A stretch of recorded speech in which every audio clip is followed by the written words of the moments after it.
all 4 teams for making it this far. My name is Bobby, I'll be your chair for the sound. And OG, we have IIUMF, in OO, we have KUA. In closing up, we have IIMC, and in closing up, we have UTMRA. On the motion that NATO member countries, in times of austerity, should not cut their military spending. Let's welcome the Prime Minister to open the debate.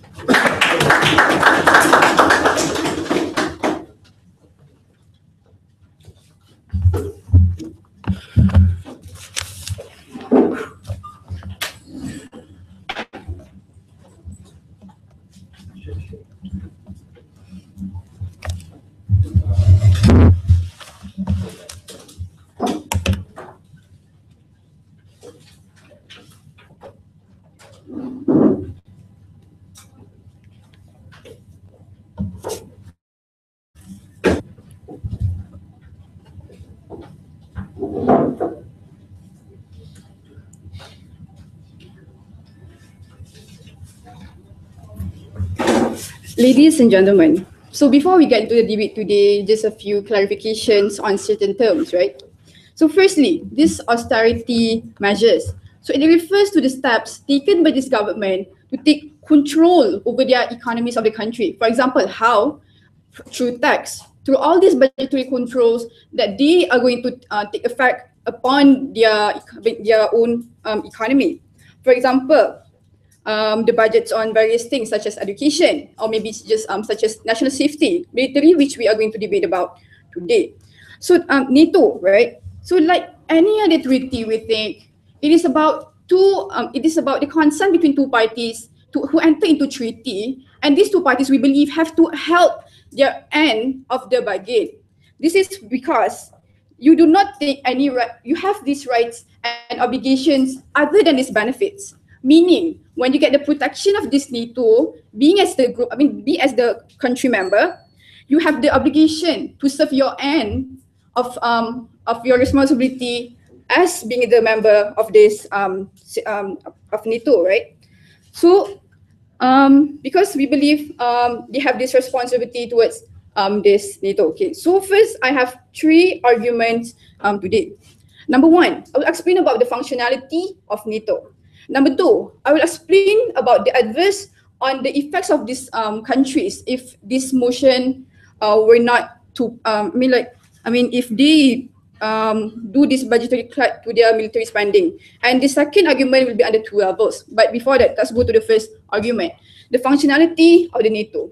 So as mentioned earlier, because, for example, like in the signatory of the ICC, it happens in any other treaty, as mentioned earlier, that they have to concede. They have only conceded, which is why they are members in the first place, right? That they have responsibility towards this this organization. So, for example, if your aim, for example, one of their aims of this being members, sit down, wait a minute, is for the protection of your own country. So, if you prioritize your own country, for example, you do other budgetary cuts. You don't want to, for example, cut like for example, the budget of this education, and you prioritize your own importance. What happens then? It's done. For example, at the time of war, when you agree in the first place that you provide a certain quota of these militaries, right? And when in a time of critical situation, when you don't have enough forces, what happens then? Number 1, what can happen is that the war that they are pursuing, that you lose that particular war. And that is how you deprive that other country of the benefits of being of the members of NATO, right? And because you are supposed, firstly, you're supposed to help this through this military aid. Yes, opening. Ma'am, during interventions, NATO member states don't already send all of their military to interventions. Why can't they cut their military spending and still send the same amount of troops? So, for example, there's a certain in a country, there's a certain amount set down. There's a certain amount of forces of military. Cut the budget. What happens is that not only the numbers will get reduced, but the benefits provided to this military, or like the healthcare of the militaries, will also get cut, right? It is not only the numbers, the sheer fact of that, it is not taken into consideration. There are many aspects of when effects when you cut their spending, you don't provide like sufficient nutrients or whatever, or like sufficient trainings or whatever, which defeats the purpose of the military of that particular country. So and next, right? So I've already told you how it defeats, and finally, when these members of the country don't get the rights that they deserve to be a member, meaning when you lose the war, so it tarnishes the image of this organization in the first place. People no longer believe in the like authority and this assurance given by this NATO in the first place, right? Sit down. So by the end of the day, or what does mean, like the people would think that this organization does not do anything, but because by the fact that one of its members do not keep their end of the bargain. Okay, now moving on to my second argument. Before that, yes. The reality of countries that require austerity measures are things like 30% general unemployment rate and debt in the billions. Why can't more capable states, the United States of America, pick up the slack if it's a collective security agreement? I'll get to that later after I go into my second argument. So my second argument is about the adverse on your own country. So I mentioned earlier, when you deprive other countries, I mean other members of NATO, of its rights, so what will happen to your own country then? Under the first level, these countries will no longer find the need to help you as a fellow member of NATO itself. Why? Because first you betray them by not prioritizing your own country. For example, what happens when they betray you then, right? So number one, when you go into war, you don't get this supposedly help that you should get. So if, for example, a war, when people die, when the children die, so the initial step that they don't want to cut this education budget, so it goes to a waste no matter how, right? Meaning that it does not serve its purpose. So and for example, when you're in a certain position, and I mean like crisis under war or whatever, meaning that you don't have enough I mean you don't have the peace that you need for your country to prosper. It affects the economic stability of your own country. Under the second level, why being like, for example, on a second level, even if like you need to take other budget cut than your military spending, it brings more benefits under our paradigm. Why? Of course, it is the help, because the help provided by NATO to these countries are too big for us to ignore. Because since if like for example, if you get this protection as supposedly as a member, meaning you get all these benefits, and it justifies why you need to do. Why you don't need to go for military cut instead of other budgets. With that, I beg to propose. Thank you, Prime Minister, for the speech. So, in the case of the opposition, I'd like to welcome the Leader of All.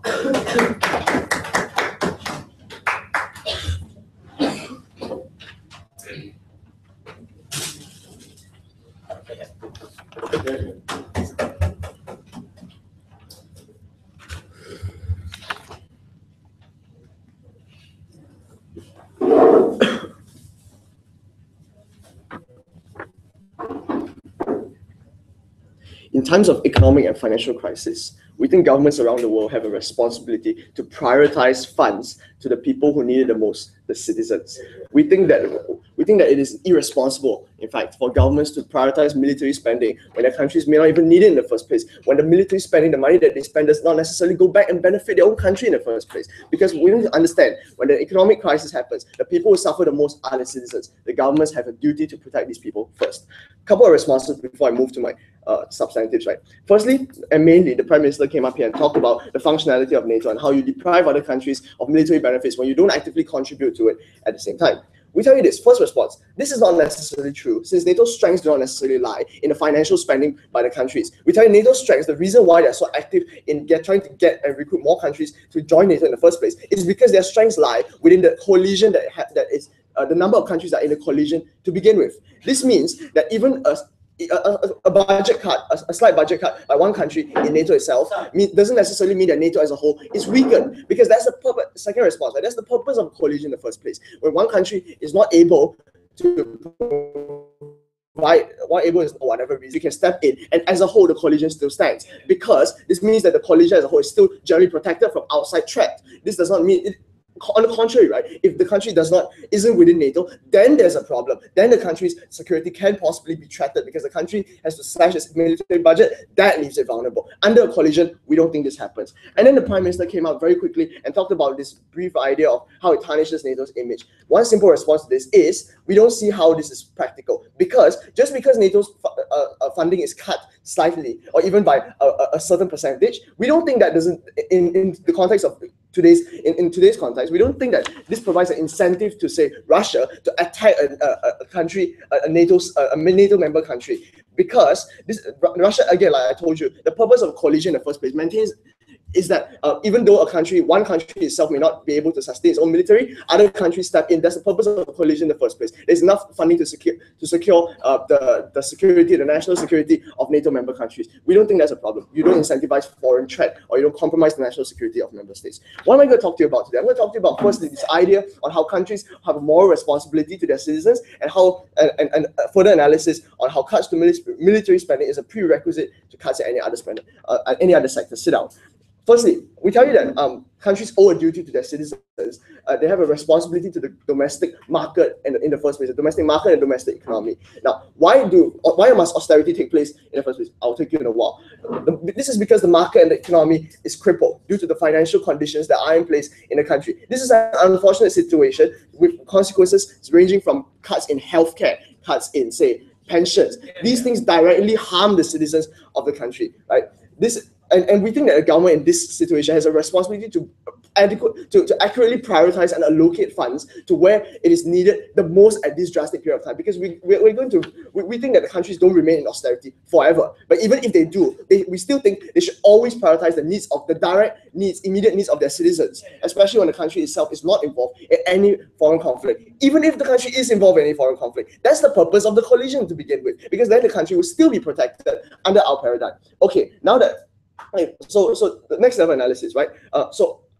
We tell you that NATO members have the responsibility, it's morally justified for countries to do these things. Because we need to understand, during these times of economic crisis, countries also suffer from budget deficits. They don't have enough money to spend. Spending has to be cut. Where does the spending, so where should, the question here is where the priority should be in terms of cutting spending. We tell you the people on the ground will suffer as a result of cuts throughout the healthcare system and other cuts to their own welfare as a whole. But we think that although these cuts may be necessary, these cuts should only take place if military cuts first happen, because the direct hit of military of a cut to welfare and a cut to pension and other forms of benefits to the citizens is going to in a cut to the military budget. We're not saying no military budget whatsoever. This is just a cut.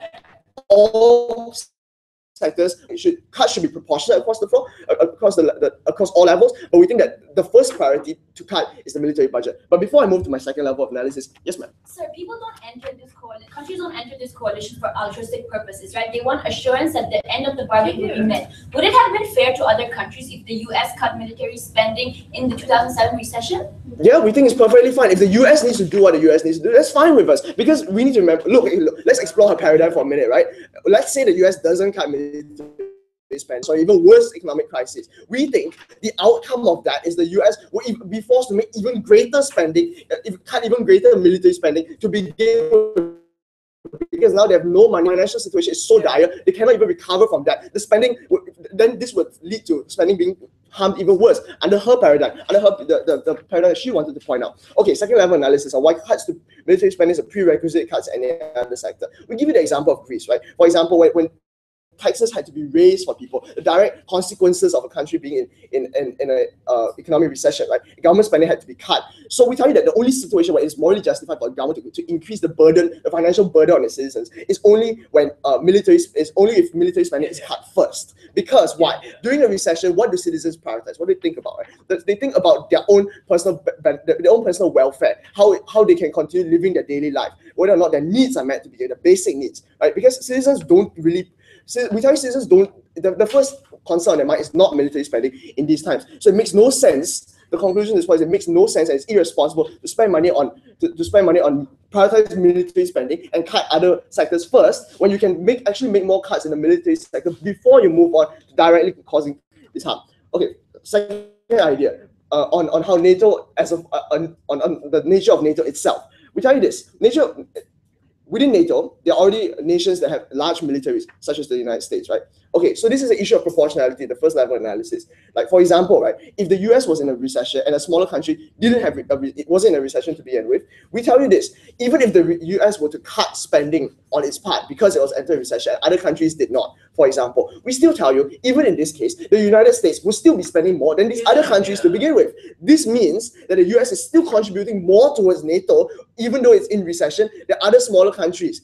Okay, let's change the scenario. Other small countries are in recession, US is not in recession. Even then, we think that as long as the United States is not in recession in this case, but other small countries are in recession, we tell you that the total cut or the actual damage, financial damage reflected on the coalition as a result of this economic crisis is minimal at best. Even then, we tell you, I've already told you on how the NATO is not exposed, NATO member countries are not exposing themselves to vulnerability of any kind, and the national security is definitely not under threat. We think governments should always prioritize their citizens and not their military. We're very proud to oppose. Thank you, Leader of Opposition. I'd like to welcome the Deputy Prime Minister.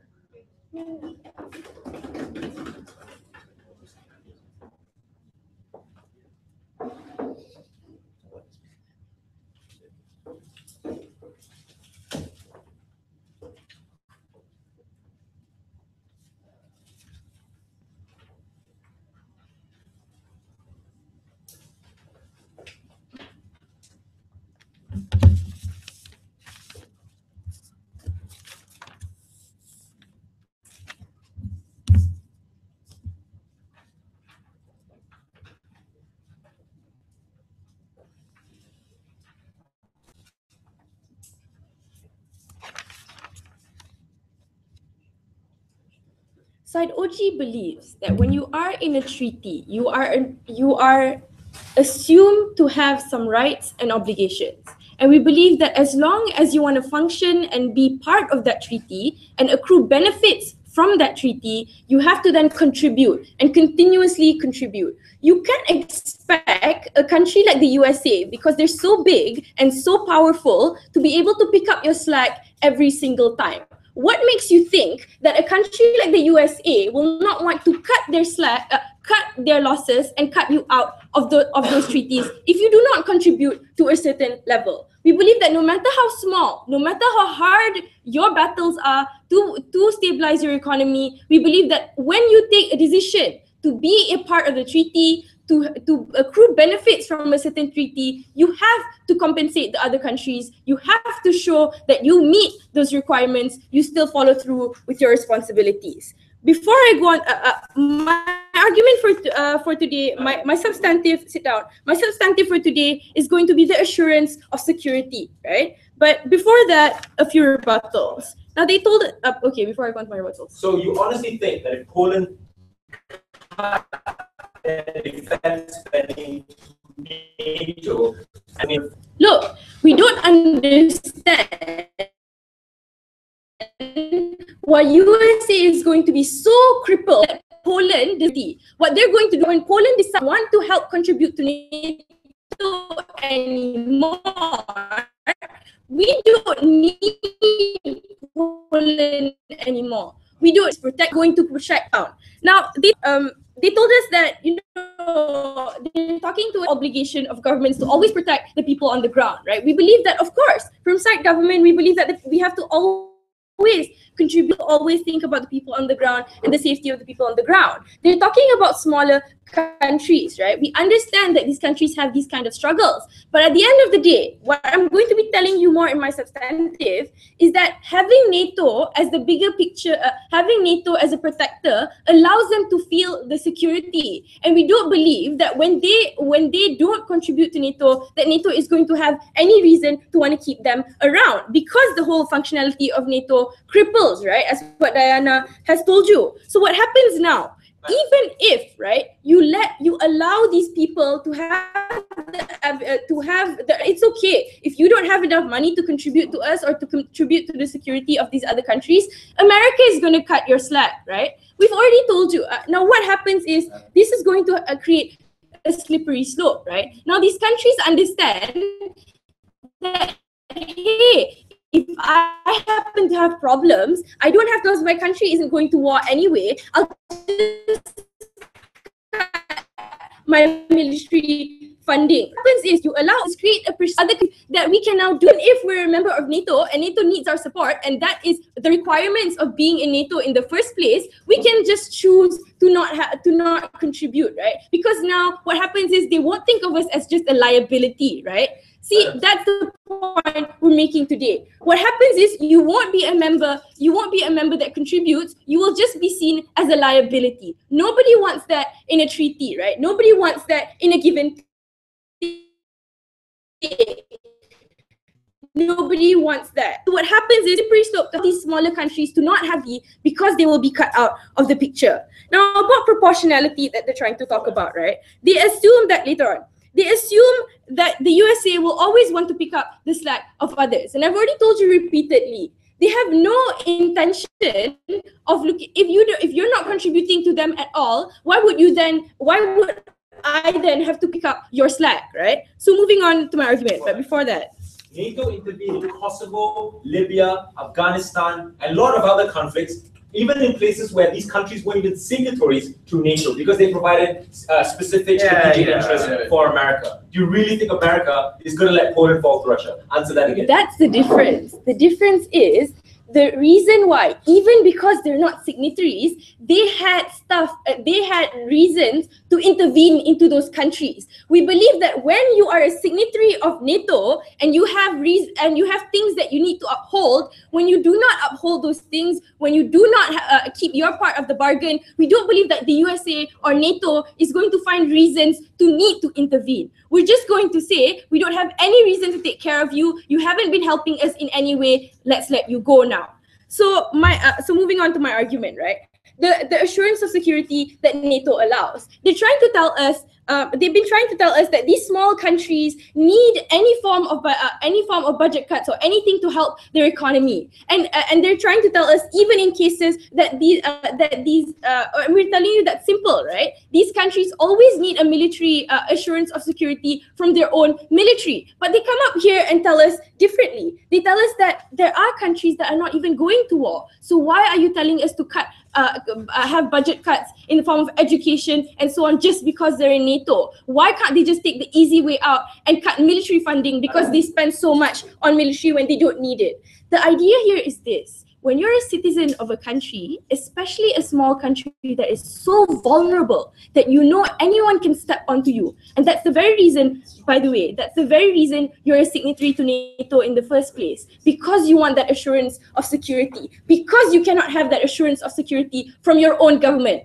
What happens now is that when you first of all have assurance of security from your own government, knowing that the government will never take into consideration something so absurd as to cut military funding, right? Because you need a form of security within the country. But what happens now, if you allow these people to realize that my country is going to go so low as to cut military funding, and because of that, be cut out of NATO and be known as a liability to NATO, and NATO has no reason now to protect me, this allows the people on the ground to even more have fear. They now will never have assurance of security because you don't let NATO give them that. You don't let their own government give you that. We believe that for all those reasons, we believe that NATO should, countries in NATO, no matter how small or big, no matter how big your crisis of economy is, should never let themselves be seen as a liability to NATO, because NATO can at any time, no matter how big USA is and no matter how they're a signatory to NATO, will not be able to help you in all instances. If you have reason to make them believe your liability, they will cut you out, and the people on the ground will not be protected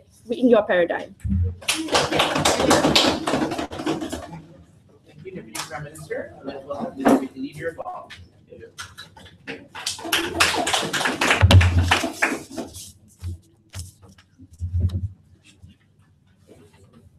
The consequence that the leader of the Deputy Prime Minister suggested as a result of not cutting your military spending was, we don't think this would be in the best interest of NATO to kick out member states, Mr. Speaker. Cutting your military spending, but you're also not removing your military altogether. On a comparative, it's better to have a country with a military under your umbrella rather than not have that country at all. We think that's a comparative benefit that NATO can achieve from having that country at the end of the day. I'll answer two questions in my speech. Number one, should we, even if it does weaken NATO, should we be allowed to weaken NATO? And secondly, I'm going to talk to you about how it's more problematic to the future strength of NATO if we don't allow these countries to cut their military spending. But before that, a couple of responses. Now, side opening government wanted to talk about the functionality of NATO. So the first question we need to ask is that, is it fair for countries that spend little already to spend even less? Because firstly, we have to recognize that there are countries that already spend a lot more than NATO in itself. For example, the United States of America, which is perfectly fine in terms of why they are creating a bigger less and now spending even less. Firstly, Mr. Speaker, we think that there still remain a benefit under NATO because now they have a unilateral perspective and support towards a cause. That's why you keep people under the NATO umbrella. In terms of an intervention, you have support from all these nations in terms of in terms of giving moral support, and in terms of voting in the UN as well. These nations work under a certain umbrella. These nations work under the same perspective altogether. So the more nations you have under that umbrella is the more support you're going to get for a resolution to invade or intervene in a certain country. But the next thing which is great, we think, the next thing they told us is that it creates precedents and that people will start following on. We don't think this is true because a lot of times militaries are created or militaries are spent on not just because they are part of a different coalition, it's also because it's important to their own country to keep a military, Mr. Speaker. A lot of countries have a military because they want to protect their country, and increasing their military spending is also because they want to protect their country. They are not going to stop their military spending just because another country within NATO has reduced their military spending. We don't think that this argument makes sense. But a lot of my questions now will sort of directly engage with the material that side opening government has been talking about. So the first question we need to ask is that should we be allowed to weaken NATO? The answer is yes, Mr. Speaker, because firstly, even with a weaker military, even if NATO in general somehow or other because firstly we have to realize, right, even if you cut military spending, that doesn't mean the number of troops or the number of weapons you send to the cause will be reduced as well. Because a lot of times, given the fact that this is a coalition, countries don't have to send their full military in support of an intervention. They send even less than half most of the time, Mr. Speaker. In these situations, even if they cut military spending, based on the military equipment that they already have and the troops that they already have, they can still send them even at the normal rate that they already do. But secondly, even if they do have to cut it, even if they do send even less people, we think this is fine. Because even with a weaker military, they are significantly still stronger than any other individual nation. So even if Poland cuts spending, even if Georgia cuts spending, any other NATO nations cuts their spending, their strength in terms of numbers or quantity is still stronger than an individual nation like Russia that could be a threat to NATO. We think in these situations, they can still take on these threats, and these threats will still be deterred from attacking any other nations with their own interests. But secondly, we will tell you, will other NATO members stop protecting smaller NATO members who are spending a little less? We don't think this is true because NATO works under a moral umbrella rather than a financial umbrella, Mr. Speaker. This isn't a membership club where you have to spend to get the benefits. You need to just be good to get the benefits, Mr. Speaker. If you're an asshole in the international arena, then you will probably get, screwed over by NATO. So NATO already protects nations that are not under the umbrella. But even if they were under the umbrella and they don't spend much, NATO is still compelled to protect these nations. Because that's how it gains moral justification at all. That people will keep supporting NATO's cause, or if UN will allow NATO to start intervening, is when what they do is in the best interest of the world. And if what they do is protecting human rights, and if what they do is continuously protecting human rights, regardless of whether they're under the umbrella or not. So we think in these situations, NATO will still protect these nations that you think will be not protected anymore. But on the third level, we will tell you that there are also other relevant ties that these countries have with NATO members that makes it important that they maintain their economy first. Because this debate is about trade-off. At the end of the day, if they are to continue their military spending, then their ability to recover their economy is severely weakened, Mr. Speaker. In fact, we think that they are more likely to go into a default under your policy rather than in any other situations, right? So when a country goes into debt, they also start defaulting on their debt to other nations, which may be also included within the NATO umbrella. We think this is hardly a solution to the problem if these NATO nations are also it's also in the best interest of other NATO nations that you fix your economy first, Mr. Speaker. Because economic recession is not a domestic problem alone. It's a transcontinental problem, right? So the countries that you're linked with will also face these problems at the end of the day. These countries will also face economic problems given the fact that they have economic ties with you. And these countries could be within NATO as well. So we think it's in the best interest of NATO nations within NATO and the country in recession itself to fix its economy first before they start fixing other problems or spending on their military. But the second thing, Mr. Speaker, why do we think it's more problematic to the future strength of NATO? But before that, any POIs?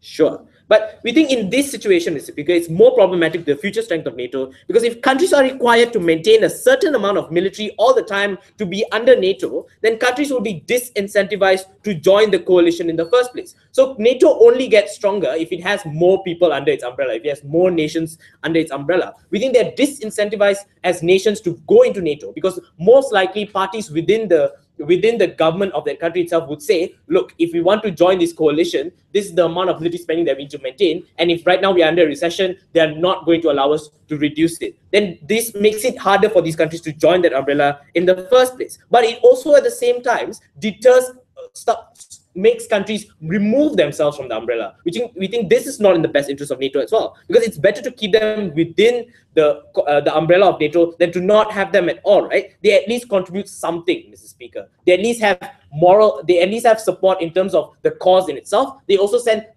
even if it's a meager number of troops, Mr. Speaker, it's a troop as opposed to nothing at all. We think the freedom you grant to countries to do what they want with their military in terms of NATO will also ensure that more countries in the future take comfort in that freedom, Mr. Speaker. We think this ensures the sustainability of NATO. This also ensures the sustainability of the nations that are involved with economic recessions. For all those reasons, we're very, very proud to oppose.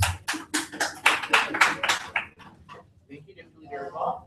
To continue with the closing half of the debate, I'd like to welcome the member of the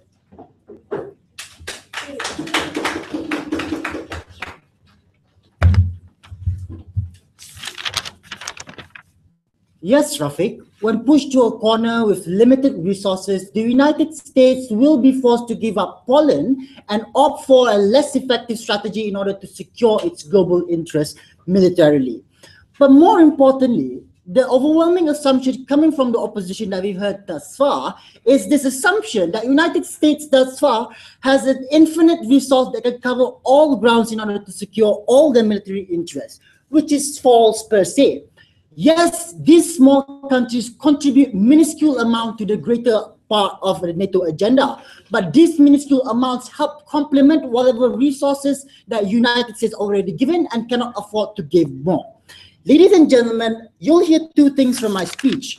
What you hear is first thing is how security is guaranteed by NATO ensures economic growth, and economic growth within this country can only be ensured by that protection. And secondly, how I'm going to analyze on the people's reaction on the ground with the lack of security that is ensured by NATO. But before that, a few points of rebuttal. Because the first thing that the thing that we heard from them is this thing, that economic concerns do not occur during the same time as a security concern, which is bollocks. They can occur at the same time. We cannot simply afford to wait for our economy to recover, only then we think about our conflict. We have to tackle both problems at the same time. But then Kelvin talked about how, United States will never ever give up these small countries because of the umbrella when it comes to the voting United Security Council, for example. But the thing is, when you go to the voting United Security Council, it is all for military benefits. If these smaller countries cannot contribute whatever little that they can do, it is better than for the United States, according to their mathematics, to give up these countries and explore other possibilities. Because when it comes to voting, when it comes to voting within the United Nations, that level of trust between them can only be ensured when that protection is garnered and when that protection is offered. With that breakdown of trust, even whatever they have in the United Nations will continue to break down. But furthermore, she is saying also that NATO, even with its reduced resources, will still be military than any other military force of the nations. That is true. But the thing is, this comes to disperse thinly across the globe in order to cover more ground. For example, when it comes to the sole purpose of foreign countries, when it comes to the United States, interest covers a plan included. Let's move on to my arguments. Sit down, Kelvin.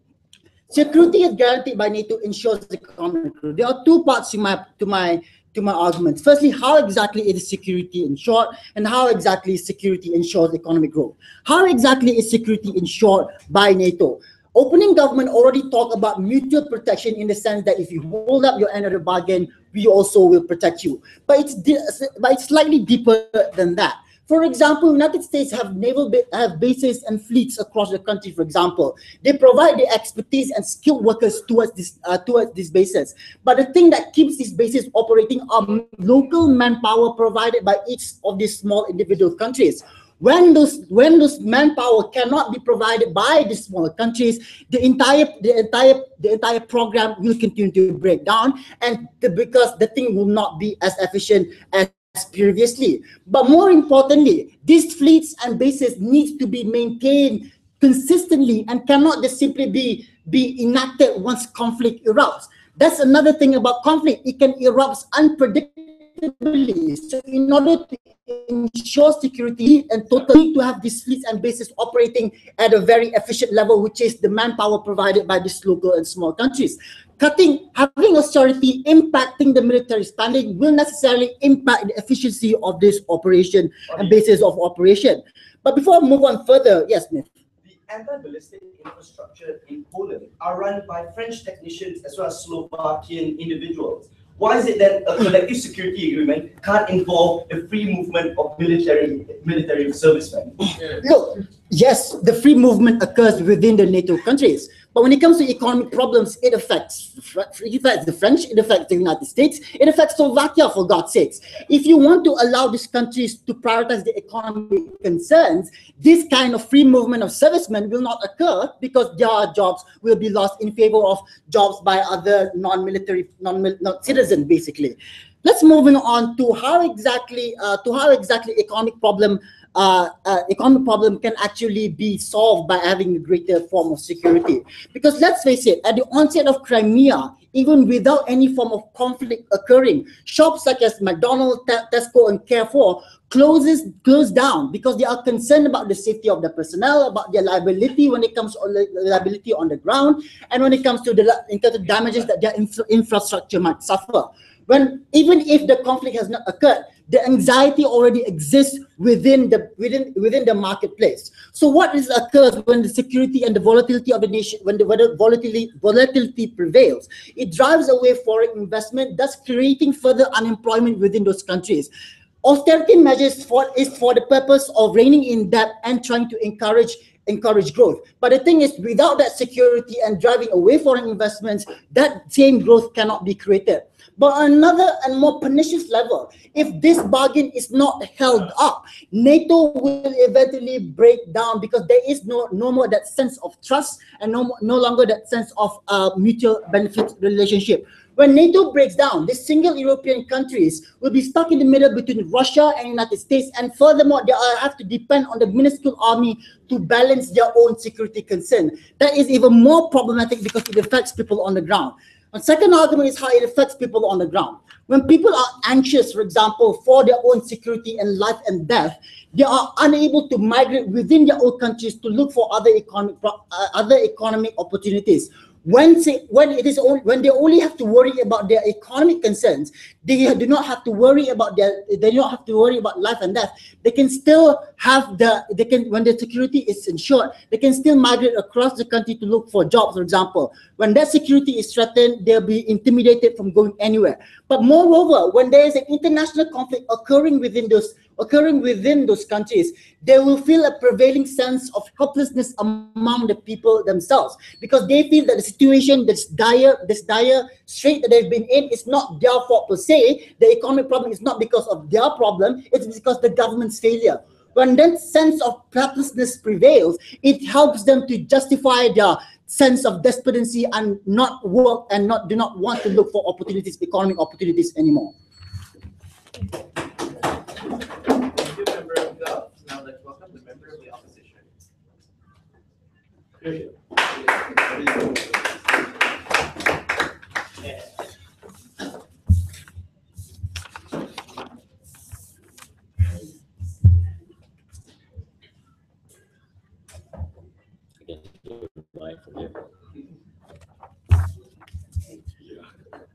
Mr. Speaker, ladies and gentlemen, the biggest mistake that NATO can make is to have police of super that dictates the fate of citizens within individual nation states. We think that if we follow in the footsteps of our brother, the European Union, and delegate all our decisions and all our autonomy towards this huge super organization, this is exactly what leads states to want to become more insular. This is exactly what breeds a culture of NATO skepticism, and that will be the extension that comes from closing opposition. Whereas our opening talked to you about the ability for collective security to continue to exist and NATO not really suffering that much, when they also told you about how people will get angry on the ground and not be happy with their governments, we're going to take that further and tell you why it is likely that they're going to employ and elect governments that are harmful, governments that are more insular, governments that are more against the idea of NATO and collective security, and governments that are more likely going to be as belligerent and as dangerous as you wanted to talk about. So before I get on to that, let's just deal with a couple of outstanding refutations. Firstly, the opening government told you that countries don't contribute, they're less likely to receive protection. It is naive, firstly, to assert that just because countries don't necessarily give money this super organization that they won't get security. Because I asked her in a point of information, do they really think that Poland is going to be annexed by Russia? And the reason why that won't happen is because Poland has a strategic military and economic interest. Your question, right? Why would we care? Ukraine is like the second largest coal producer and fourth highest grain manufacturer in Europe. We have nuclear-capable submarines and battleships parked in the backyards of Belgium, Slovakia, and the Czech Republic. Poland is the Rubicon. It is the gatekeeper between Russia and the European Union corridor. And apparently, someone told me they make good vodka. So we don't think, ladies and gentlemen, that necessarily just because we don't contribute, we don't get protection. But secondly, we tell you that NATO and the idea of collective security isn't contingent on spending. It is a partnership of trust and ideological similarities between these countries. These are all countries who practice democracy, who practice values such as human rights and rule of law. This is not just an idea of, oh, because I gave more money, I deserve more protection. That's not how it works. We have partnerships of trust. Secondly, dealing with the closings extension. Security ensures economic growth. Hang on a minute. These are countries going through austerity, countries where unemployment rates are rocketing, countries that don't even have SMEs and local businesses. A lot of their money depends on foreign direct investment. We doubt that America is just going to shut down all of its McDonald's stores in Greece just because Greece can't provide that collective security. We've told you, firstly, that NATO can provide that security. But secondly, a lot of these countries and a lot of the ways in which these businesses are run are dependent on foreign governments who are much more likely to keep these businesses running. We don't think states check how many soldiers you have before they want to open a McDonald's shop. But firstly, first point of extension, why should states have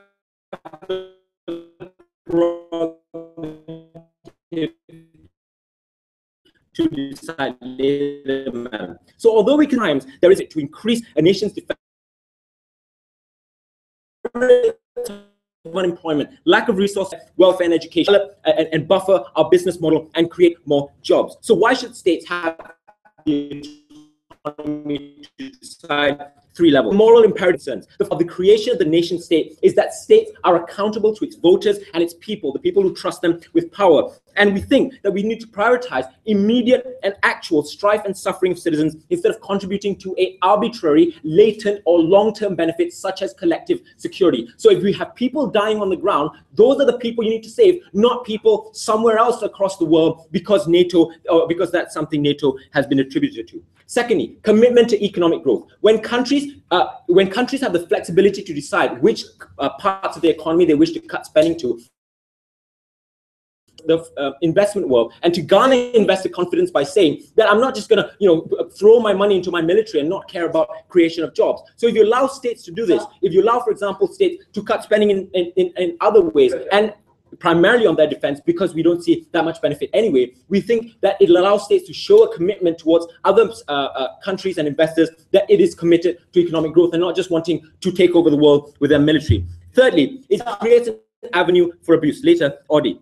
Look, if states can use concepts like nationalism and patriotism to offset the emotional and social strife that people suffer, we think states are more likely to abuse that military in that way. Because if a state can simply bolster its military and make it look really strong, states can use this as a means to say, it's okay that taxes are going up. It's okay we have hyperinflation. It's okay that our currency is squat because having our military is that is more American to do. That is the more Greek thing to do, to have a strong military. We think it allows it allows governments to skew and repel public attention and scrutiny away from problems on the ground, and simply to use connotations like the emotional argument of saying this is more patriotic, this is more nationalistic to do. So if you look at the most belligerent countries in the world, they're mostly countries with the largest militaries, like Russia, like North Korea in the first place. So we think they're more likely to employ propaganda techniques to tell people that it's okay that they suffer for the sake of the military. Before I'm 6.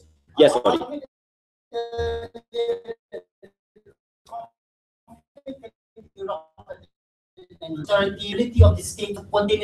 Because in order for that argument to fly, you must show that if Poland cuts its spending, that no one will protect Poland. I just told you why, and I give you a myriad of reasons why we would do that. No, thank you. So secondly, why this would lead to a culture of NATO skepticism, where we told you that there is a culture of anger and fear on the ground because people no longer see that their votes matter, because they see that the governments have been taken hostage and captured by the NATO supra machine. We think it is more likely that they will support and vote for isolationist political parties, like the Golden Dawn Party in Greece, like the United Kingdom Independence Party, like the French National Front, who have made stellar gains in the recent EU elections. These countries actually won the EU elections by saying we don't want to be a part of the EU, because so many economic and financial policies aren't controlled by individual EU states. More EU states want to break away from the European Union in times of austerity. What are the harms of this? These countries are more likely to be insular states. They're more likely to cut things like immigration. They're more likely to raise tariffs. They're more likely to get out of free trade agreements. We think these are countries that are going to disconnect themselves from the global network economy, and it harms those countries as well. But secondly, they tend to be more volatile states. Countries who are insular and isolationists don't want to employ resources to have things like diplomatic cables, to have things like being a part of World Trade Organization, for example. They're more likely to have enemies, and when these countries are pushed to a corner, they're more likely to react worse. For all these reasons, if you want to keep NATO, you must give individual nation states the autonomy to decide. We beg to oppose.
austerity and cuts in economic spending may not be permanent. However, any slack in your military ammunition does have permanent repercussions, and we don't think that the opposition has realized this issue, right? What are the issues that I'll explain to you today? Number one, what does efficient allocation of resources actually mean in these times? Secondly, what makes NATO unique in protecting countries, especially smaller nations, and what is the importance of these contributions by these smaller nations? And thirdly, describing the extension of brought to you by Audi about the psychology of people on the ground, and responding to Rafiq whether it pushes these countries to isolationist or extreme movements. Right. My first issue: what does efficient allocation of resources in this times mean, right? So OO came with the argument that in times of economic crisis, the government has to prioritize welfare. The government has to prioritize cut tax. We don't think that's true. In times when countries are going through depression and recession, the economy has to purge out all the inefficiency existing within it. This means the government does have to deprioritize continuous high unemployment benefits and continue to tax people. What does the revenue or the slacks from these welfare means? It means that the government can use the revenue that it receives from these companies' taxes, or even taxes from medium earning individuals or small businesses, means that it can use these taxes in order to create more job creation, meaning creating roads, creating dams, creating government-owned factories in which people, albeit having lower welfare or lower unemployment benefits or lower pensions, it means permanent fixed assets or job are provided by the government with side by side and complemented by military security. We don't think there should be a trade-off between economic development and military security, and I will tell you why economic security can only be sustainable when the government continues to provide the same amount of a budget to its military, right? So under our status quo, we are defending, and we think it's moral, and we think it's justified for the countries to continue taxing these people and lowering these welfares, right? So why should it be coupled with military spending? We think that any efforts made on the part of the government to rise up from this economic depression will go moot if the country does face military threats. Small Baltic nations like Estonia and Lithuania, as hard as they try to solve the problems of unemployment, they have to take austerity measures in order to strengthen their economy. And this and all the steps that they take will go moot if security threats from Russia, who are continuously threatening them and inviting them to join their bloc, does not destabilizes their economy. Right there, sit down. Therefore, we think that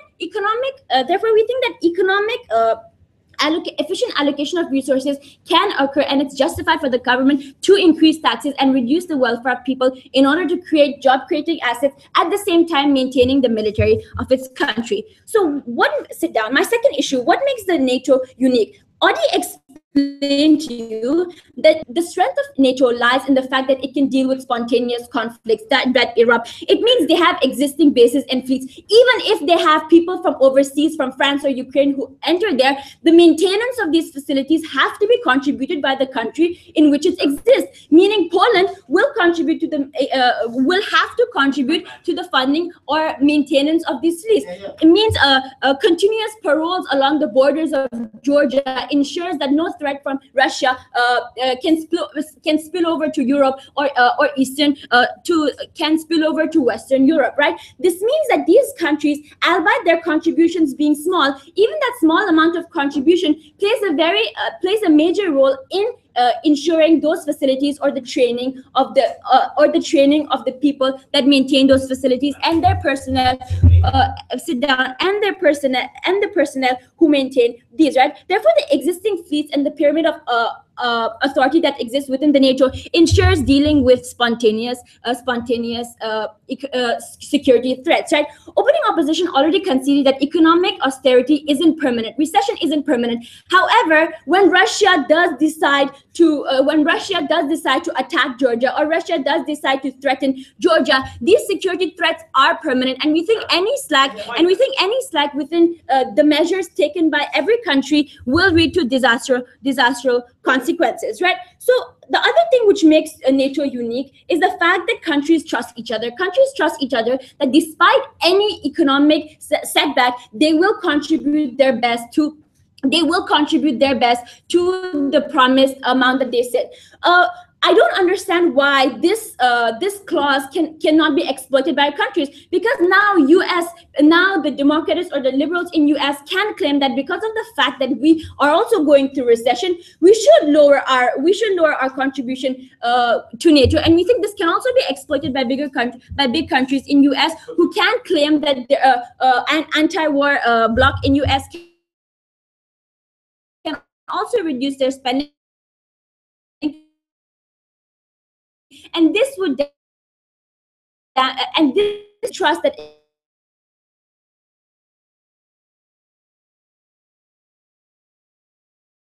is within and the US. So if we yes, people decide how militaries are shielded from budget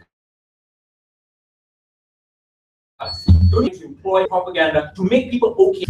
No, we think the reason okay with military spending is because they realize the existing threat that is posed to their economy, and at the end of the day, this is what's going to protect their jobs, right? So moving on to my third issue, the psychology of the people on the ground. These smaller nations, even though they're going through economic depression, they have to continuously assure people that there is an end goal, there is the light at the end of the tunnel, and they have to continuously work because, and the government is always going to assure them military safety, right? This means that any cut or slack in the budget to the military shows smaller countries in the Baltics like Lithuania and Estonia that your government doesn't care about your security. Yes, your welfare may decrease, but at the end of the day, the psychology of the people will be greatly threatened if they feel the anxiety that Russia is continuously threatening them or pressuring them. Therefore, we think an economy can never come out of its depression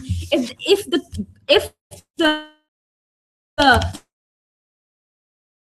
can only be achieved when you allow the maximum budget spending, even if it means your welfare or your unemployment can reduce. Thank you.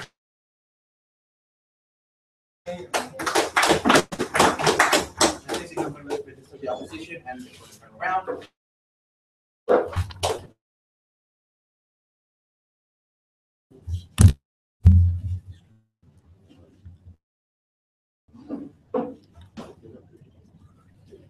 Took on Estonia for a partner in NATO for their economic or military strength is like saying that I have Rafik as a teammate for his good looks.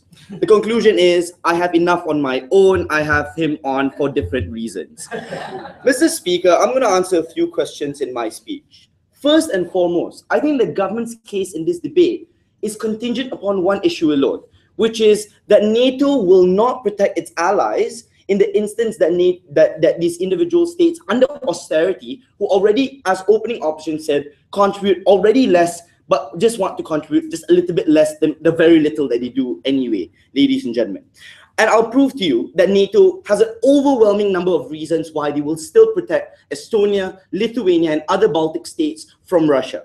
Secondly, I'll do away with the small contribution that came from closing government, because really, all they were talking about in this debate was labor and how we couldn't move around technicians from Lithuania and put them in Poland, really, ladies and gentlemen. And lastly, I'll talk to you a little bit more about extension in this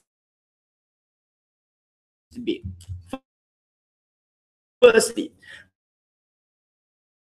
let's talk about why we actively country of this debate, mean all these individuals, because we're spread out too thin. Apparently, we don't have the money for it. Ladies and gentlemen, this assumes that every single place or every single member state of NATO is in conflict or embroiled in some kind of violence with non-members of NATO. At the moment, we employ minimal protection within Baltic states, or, for example, employ anti-ballistic missiles in Poland. They impose minimal cost on the United States of America, or relatively minimal cost, because all we need to do is deter Russian influence or Russian encroachment there. We don't need to employ boots on the ground and to employ in a full-scale war with Russia, which will incur the kind of cost that they want to talk about, Japan is relatively stable. We don't think we have to fight there. Even if we're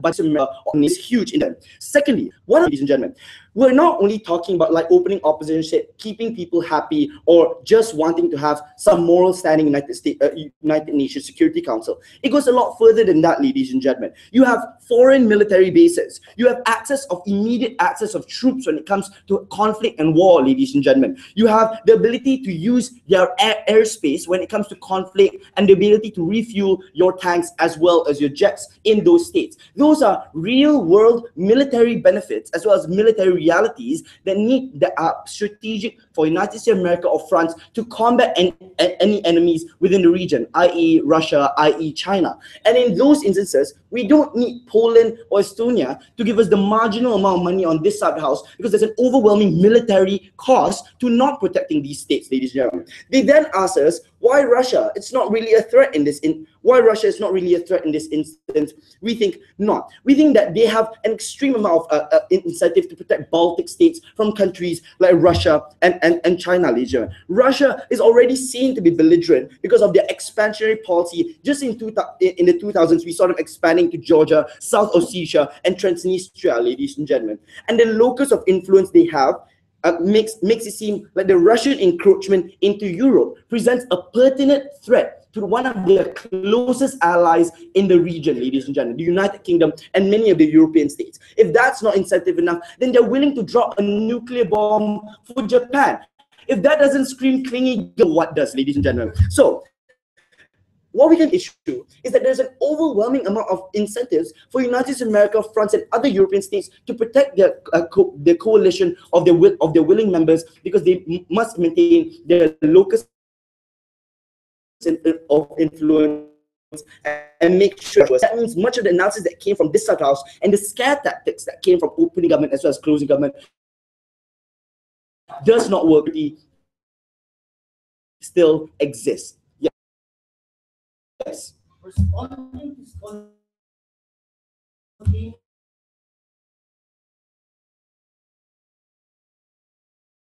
conflict requires periods of training on the ground. Your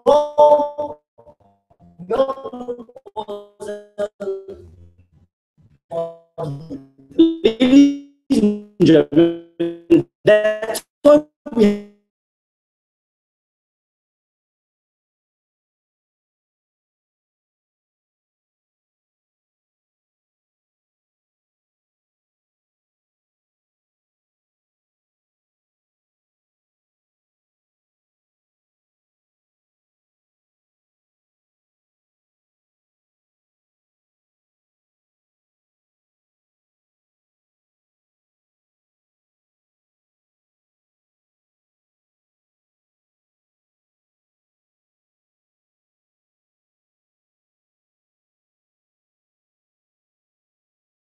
you're talking about Europe, there's a very high chance of free movement of labor being a distinct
Yeah.